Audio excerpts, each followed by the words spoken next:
but it's a perfect target for Shabab or ISIS, or like if you're gonna rob a store, one of those armories would be great. Yeah, you got a lot of guys that'll shoot back, but they got to check their arms, and if you sneak up on them, that's a motherload of weaponry. So I've always wondered, like, when is that going to happen? Yeah, you got a lot of guys that'll shoot back, but they got to check their arms, and if you sneak up on them, that's a motherload of weaponry. So I've always wondered, like, when is that going to happen? That one of these armories in the Red Sea is going to get attacked, so that they could get all the arms, but it's never happened that I know of. But yeah, so the scene is really calmed down a little bit. Obviously, the Houthi thing in the Yemen situation has kicked it back up, and that's why I was going to head back out with one of those guys I met on the first reporting of that, a private maritime security guy who runs his own little firm. He was going to take me out to a bunch of armories. I just needed a break from travel, so I stepped back. But it's a really fascinating scene. And what's interesting is, I don't know how your age, but it's a lot of guys like my age. I'm 52, and a lot of these guys are from 40 to 55, and they're kind of just like eking out the last phase of earnings. Well, the military is a great thing for a lot of people. You can come into any branch of the military, you're going to get vocational training, you're going to get job skills. If you go into the special operations pipeline, you get an immense amount of training. You get incredible equipment. But finding a role in the civilian sector that you can kind of just seamlessly transfer into, a lot of people will look at law enforcement, which is a completely different job, and you need to go to an academy, and you need to understand things like rights, that are a little bit different than the execution of warfare. I think you need to have an understanding of that to be a police officer. That's right. Yeah. Depends on which department. Yeah. It's hit or miss sometimes. And then there's jobs like this and I've seen, I know some people who have done those roles. The stories that some of them have are wild. And I always take stories from anybody with a grain. It's probably, if there's story A and there's story C, it's probably closer to story B. So there's an essence of truth. But it allows people to time out from a 20 or 25-year career and probably go do something that is less physically demanding for another decade or so. And, let their retirement, which I truly think the military should rephrase to the check we pay you until you find your next job, because I don't know anybody retiring on that amount of money. But it's an easy transition. It's very close. You're back on the water. For the SEAL world, that's SEAC is the first part of it. So it makes sense, but yeah, you also might end up with a cast of characters that would be better off putting it down and redefining themselves somewhere else. But then they don't, and then 15 years down the road, they're still faced with that same conundrum. Yeah. No, I mean, I think also the psychological issues are interesting in that, on the one hand, I think one of the drivers of guys going into that work is it's structured like the military is, and you don't have to figure out your schedule. You know what I mean? Like it's like you're used to that kind of lifestyle, and this will have that on a ship. It's a very structured place. So that's attractive. And you also get to leave the chaos of landed life and all the burdens of that, and you're out at sea. Great. But the flip side is there's this, I think the corrosive thing that really gets at these guys is the boredom. Like it's most of the time you're not doing anything. Yep. And that really can drive you insane. And I saw that on Armories. These guys were just like, I don't know what else to do. This is all I know how to do. I'm only going to do this, but I hate it. Yeah. And it's partially not because they killed someone, but because they're just bored out of their skull and lonely. And I think that's really a big through line for that work. In my experience, oftentimes those people turn to particular hobbies, and I'll call them drugs and alcohol. And it can get a little bit wild. Yeah, exactly. It's like, a lot of weightlifting, a lot of, like shadow boxing, and, just something to keep you sane. Ladies and gentlemen, today's episode is also brought to you by Mountain Tough. It's a unique functional fitness program that is, of course, supported by hunters and SEALs and Rangers and those from the special operations community. But that is not my favorite part of the Mountain Tough system or program. Although it was developed with insights from the backcountry hunter and veteran special operations community, there is an emphasis on more than just physical strength, which I believe to be essential.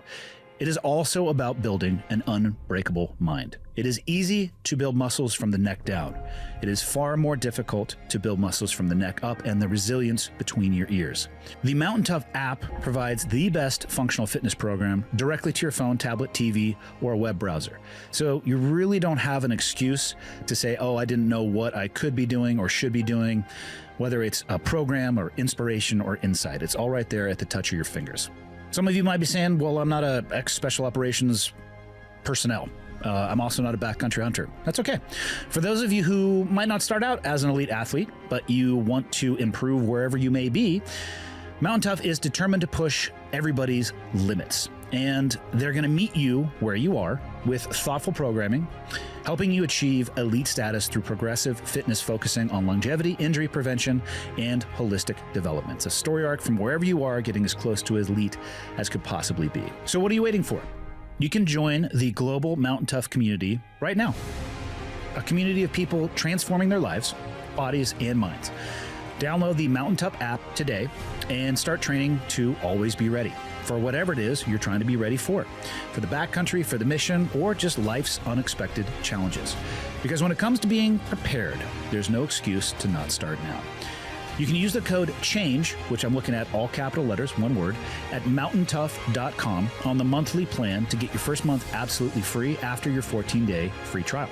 That's 6 weeks free to dive in, test the waters, the programming, and make sure it's actually for you. What are you waiting for? You can change your life today.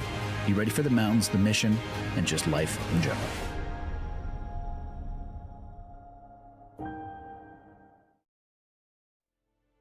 Ladies and gentlemen, you may have heard me speak of Four Branches Bourbon very recently.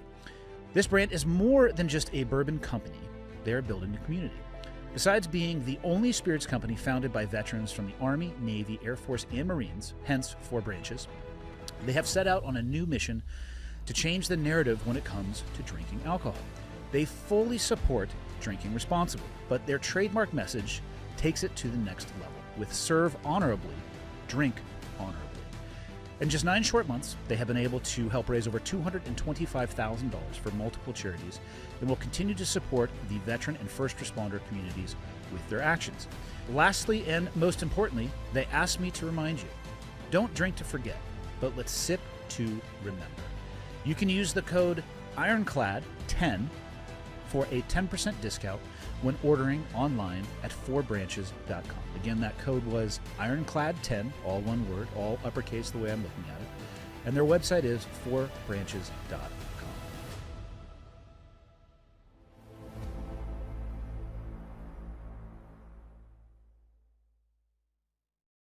So I'm on the Outlaw Ocean website right now, and I just one of the articles that I'm looking at is Purgatory at Sea. It says off the coast of Italy, cruise ships are being repurposed as holding pens for migrants rescued from the Mediterranean. I have never heard of that until literally today when I was scrolling through your website. Could you unpack that for me a little bit? Yeah, so the Mediterranean is this crazy throughway of very desperate folks coming from all over sub-Saharan Africa, the Middle East, Afghanistan, all over. A lot of them make their way up to North Africa, largest launching point, Libya. Some are leaving from other places, Senegal and Tunisia, etc. But Libya is the main place, largely because it's a failed state and there's a huge booming business of folks transporting folks. So we're talking about tens of thousands of people are launching and crossing the Med. That's 100 miles closest spit of land, Lampedusa, this island of Italy. So that's probably your first place. You're not going to end up in Malta or Spain or Greece, the other landing points, most likely if you're leaving from Libya. And anyway, so on the other side, you've got the Europeans, especially the coastal states, especially Libya, who are overwhelmed and none too eager to keep that door open. And so they're trying to figure out how to stop the flow. And during COVID, there emerged a legitimate and somewhat illegitimate rhetorical logistical solution, which was, well, there's this disease that's kicking everyone's butts and all these people coming in, we don't know if they're sick or not. So let's not let them touch land on the mainland. Let's keep them on these vessels. So they rented these 5, at that point, huge cruise ships which were just sitting around because no one was moving during COVID. So those companies were like, yeah, we'll be floating prisons or hotels for you.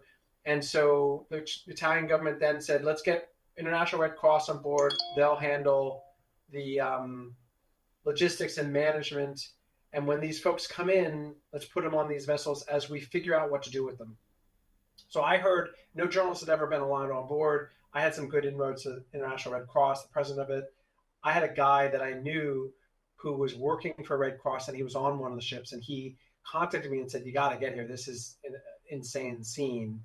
So I was like, "Okay, well, how am I going to do it?" And this is a case where I bent the rules on up and up, like, and I basically cut a deal with the Red Cross and said, "Would you put me in uniform and a photographer deputize me as staff? I'll wear a uniform, and can I just document what's happening on these vessels?" And he said, "Sure." So they put me in uniform, went to Italy, and it wasn't horrific. Sorry.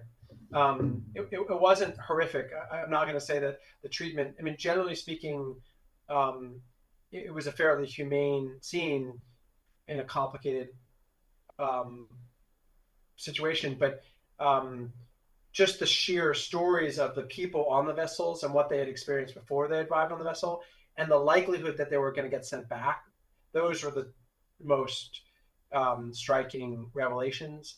And also just the questionable. I mean, the U.S. is doing this too in its own outsourcing of migration control by U.S. revenue going into Mexico so as to stop Guatemalans or Venezuelans before they get to U.S. soil and housing them in Mexico. Well, Mexico's a failed state, much like Libya is. If you're